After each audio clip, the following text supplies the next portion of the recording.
everyone, I just wanted to make this video real quick to give you guys a few Instagram tips because I've been doing it for a couple years now and there are a few tricks that I really wish I learned when I started. So this video is going to be quick, it's going to be just a couple minutes. I'm just going to be telling you guys what I've learned from my couple years on Instagram, what to do, what not to do, how to have a theme, so and so. I'm not even qualified to teach. I have like 2,700 followers. Let's get started. Okay.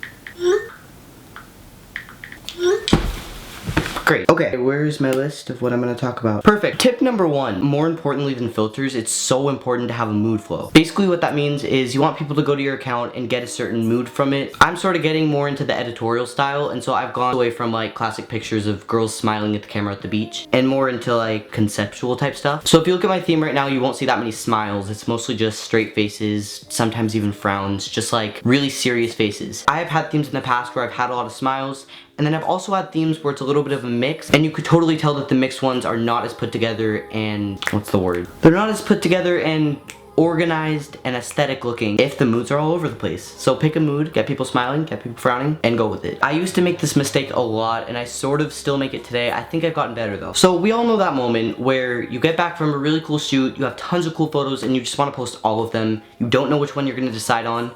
So you decide to post 4 or 5 in a row of the same shoot. Looking back at some of my past themes, I have definitely been guilty of this. I actually see this a lot in beginner photographers when I look at their accounts. They'll go on a really cool shoot because they don't usually shoot that much, and then they'll post all of those pictures straight in a row. It's usually fine if it's the same model, but you really want to change up the setting, because if you don't, it'll look something like this. Then someone will go to your account and see that, think you're gonna stick to that style for the rest of it since that's your current theme, and then you'll come out with a completely new shoot and confuse the out of them. If you have 2 photos that look really similar but want to post them spread out, make sure to space it out in odd numbers. So put 1 photo between it, 3 photos between it, because if you put like 2 photos between it, then they'll appear right on top of each other and it'll look really unorganized. So just learn to space them out, and it's better to not post at all than to post a bunch of spam from the same shoot. I've learned that.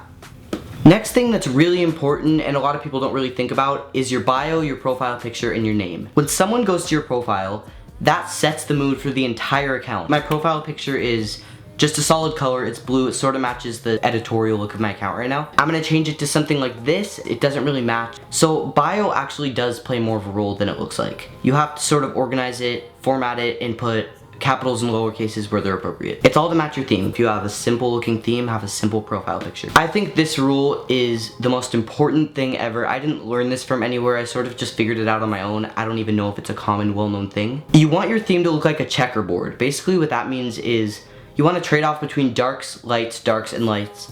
Because if you post 2 whites next to each other or 2 darks next to each other, it'll automatically make it look more crammed and disgusting. They don't need to be whites and blacks, they could be anything. You could have like a pop of color and then a white. I'm sort of going right now dark and colorful and then just plain white. Next, number 5, final one. Let's say you have a filter that looks really good on one picture, so you decide to make that filter your theme basically. Have you ever gone through this? You pick one filter, then you're adding to your theme, then you add that filter that looked good on another photo to one photo, and it looks really, really bad, but you feel like you have to stick with it because that filter is sort of your theme. Don't do that. I've gone through that ultra faded, temperature dropped Instagram filter theme. Not pretty. So here's what I like to do. I have my own presets right now. I have chosen one of my presets. It's called Summer Outdoor Lifestyle. And what I've done with it, I've put it on every photo to begin with, but then after that, I've expanded from it and totally changed it, but I've always started with that as a base. What that does, basically picking a filter and then just experimenting with it, is you have a common look to your theme, but if it looks really bad on a photo, you could totally change it and play around with it as much as you want. So this filter, Summer Outdoor Lifestyle, you could download it right now actually off my website for free. I'm selling all my presets for free right now. All my presets are available for free. Oh, I'm tired.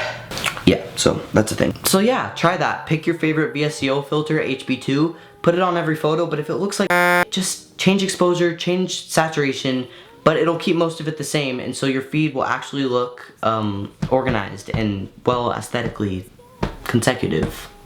words, English. So those are all the tips I have for you guys today. I'm wanting to make a lot more of these types of videos. I get so many DMs every day asking questions about what camera to get, what lens to get, how I edit and everything. And so I'm thinking I'm going to start making a lot more of these videos just to sort of describe my own personal style and help you guys. If you're an Instagram photographer or are planning to use any of these tips from this video on your own theme, just comment your username down below so I can follow you and keep up with the tips.